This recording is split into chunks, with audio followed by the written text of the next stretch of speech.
এটা যে কেউ হইতে পারে, এটা পতিত ফ্যাসিস্ট আওয়ামী লীগ হইতে পারে, তাদের যে ন্যারেটিভ গং আছে সিআরআই, তারা এটা করতে পারে। এইটা এমন হইতে পারে যারা গণভোটের এই ইস্যুটাকে এখন করতে চায় না, বাস্তবায়ন করতে চায় না পাওয়ারে এসে, তারা এই জিনিসটা করতে পারে। টোটাল জুলাইয়ের যে সার্কেল আছে, নেতৃবৃন্দ আছে, তাদের বিতর্ক করে জুলাইয়ের প্ল্যাটফর্মকে বিতর্কিত করার মধ্যে দিয়ে তারা এই কাজ করতে পারে। অন্যথায় বিভিন্ন গ্রুপ আছে যারা আসলে ওই যে আমরা যেটা বলি যে ডিভাইড অ্যান্ড রোল, ভাগ করো এবং শাসন করো। ব্রিটিশরা তো আমাদের রক্তে আর কিছু দিয়ে যাক আর না যাক এই জিনিসটা শিখিয়ে দিয়ে গেছে। তো জুলাইয়ের শক্তিগুলোকে বিভক্ত করে বিএনপিও জুলাইয়ের শক্তি, জামাতও জুলাইয়ের শক্তি, এনসিপি জুলাইয়ের শক্তি, ছাত্রদল জুলাইয়ের শক্তি, শিবির জুলাইয়ের শক্তি, এরা প্রত্যেকেই বাংলাদেশে কেবলমাত্র আওয়ামী লীগ এবং তার যে ফ্যাসিবাদের যে দোসররা ছিল ওই দলগুলো ব্যতীত 14 দল বাংলাদেশের সকল রাজনৈতিক শক্তি আসলে জুলাইয়ের শক্তি। তাদের মাঝে আসলে বিচ্ছেদ তৈরি করার চেষ্টা করা হচ্ছে।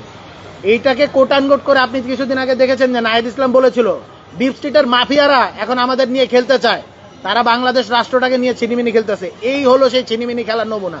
ক্যাম্পাস কিন্তু শান্ত হয় না। কিছুদিন আগেও আলাপ আলোচনা, আমরা সবকিছু বলতাম ডিসকাশনের মধ্যে দিয়ে সমাধান হওয়া সম্ভব, সেই ক্যাম্পাসে প্রত্যেকদিন এখন শক্তি এইগুলা কি আপনাদের মনে হয় যে হলো গিয়া কোনো একটা বিচ্ছিন্ন ঘটনা? সবগুলো আসলে করে হচ্ছে 3 দিন 4 দিনের ব্যবধানে রাষ্ট্রকে পুরো যে উত্তপ্ত করা হলো। আরেকটা জিনিস আমরা দেখতে পাইছি, পত্রিকা মারফত আমরা জানতে পারলাম, নিউজ মিডিয়া আপনাদের মারফত আমরা জানতে পারলাম, দেশে নাকি আবার জঙ্গি তৎপরতা শুরু হয়েছে।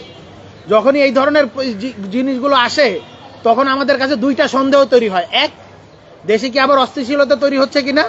দুই, স্বৈরাচারী শেখ হাসিনা যে জঙ্গি নাটক তৈরি করে বাংলাদেশের মানুষকে, বিশেষত ইসলাম প্রিয় মানুষকে যেভাবে হেনস্থা করেছিল, ইসলাম প্রিয় মানুষদেরকে যেভাবে দমিয়ে রেখেছিল, শাপলার গণহত্যাকে যেভাবে বৈধতা উৎপাদন করেছিল, সেই একই জিনিসগুলো আবার ঘটার মানে একই জিনিস আমরা আসলে সিকোয়েন্স পাচ্ছি। আমাদের মনে হচ্ছে যে হিস্ট্রি রিপিটস ইটসেলফ না, ইতিহাস ফিরে ফিরে আসে। আমাদের মনে হচ্ছে যে একই জিনিসের গন্ধ আবার পাচ্ছি কিনা, এই প্রশ্নগুলো আমাদের মাঝে আসছে। দেখেন, আমাদের ক্যারেক্টার অ্যাসাসিনেশন, এই টাকা পয়সা নিয়ে এগুলো নতুন না। এই জিনিসটা শুরু হয়েছিল মনে আছে আপনাদের সবার, জুলাইয়ের ঠিক পরপর সময়ে বাংলাদেশে একটা বড় বন্যা হয়েছিল। সেই বন্যার ভিতরে বাংলাদেশের সর্বস্তরের মানুষ আপনারা দেখতে পেয়েছেন, শিশু বাচ্চারা তাদের ব্যাংক নিয়ে এসেছিল, মায়েরা তাদের গয়না খুলে দিয়েছিল। আমরা টিএসসিতে এই বৈষম্য বিরোধী ছাত্র আন্দোলন বাংলাদেশের ইতিহাসের অন্যতম বৃহৎ ত্রাণ কার্যক্রম পরিচালনা করেছিলাম। সেইখানের প্রত্যেকটা টাকার হিসাব, অডিট রিপোর্ট সহ টিএসসিতে প্রেস কনফারেন্স করে পাবলিক করে দেওয়া হয়েছিল না? আপনারা সবাই জানেন, আপনারা তখন সাংবাদিকতা ছিলেন, আমি অনেককে চিনি, এইখানের ভিতরে ছিল।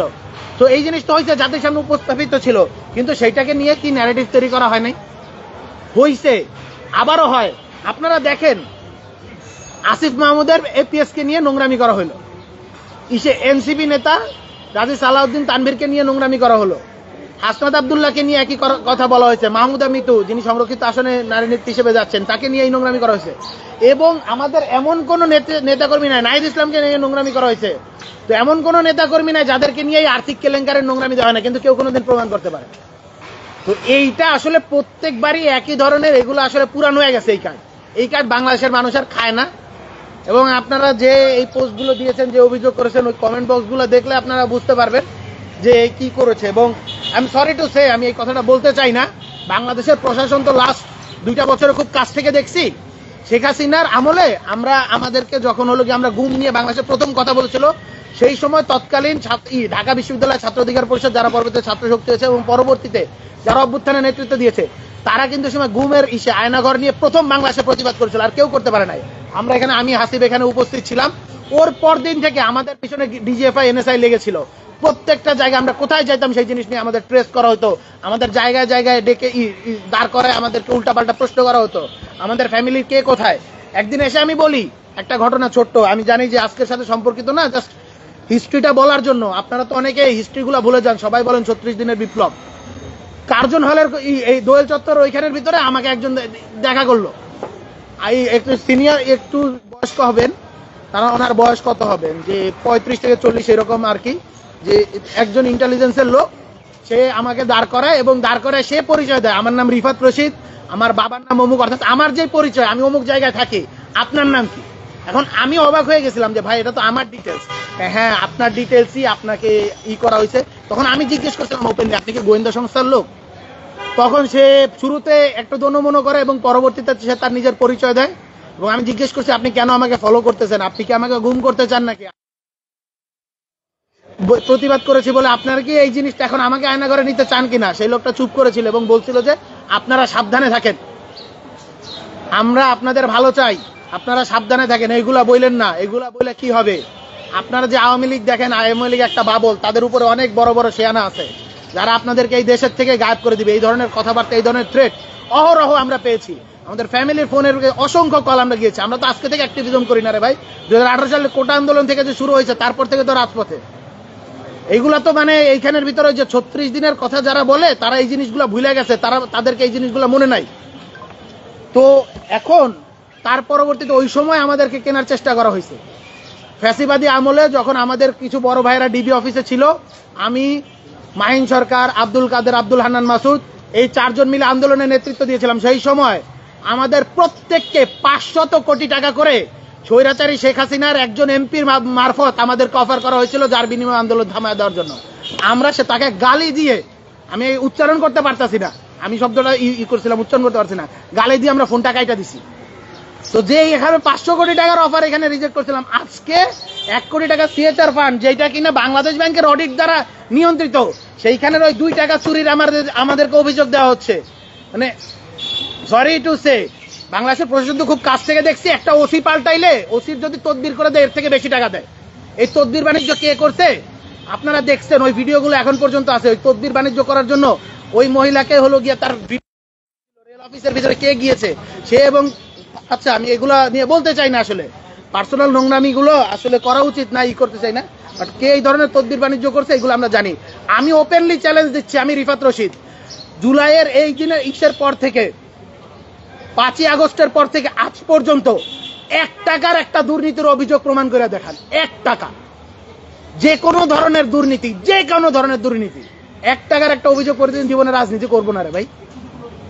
এগুলা ফাজলামি। আমি ওপেনলি চ্যালেঞ্জ দিচ্ছি, আমি ওপেনলি চ্যালেঞ্জ দিচ্ছি এখানের ভিতরে যে আমাদের এই যে ট্রায়াল গুলো হচ্ছে, কেউ 1 পয়সার পর্যন্ত দিতে পারে না। আপনারা দেখতে পাইছেন যাদের যাদের বিরুদ্ধে ইন্টারিমের আমলের ভিতরে করা হয়েছিল, আসিফ মাহমুদের, এপিএস মোয়াজ্জেম হোসেন বা গাজী সালাউদ্দিন তানভীর সহ আরো যাদের যাদের করছিল, প্রত্যেককে কোন আমলের ভিতরে দুদক ছাড়পত্র দিয়েছে এই বিএনপির আমলে।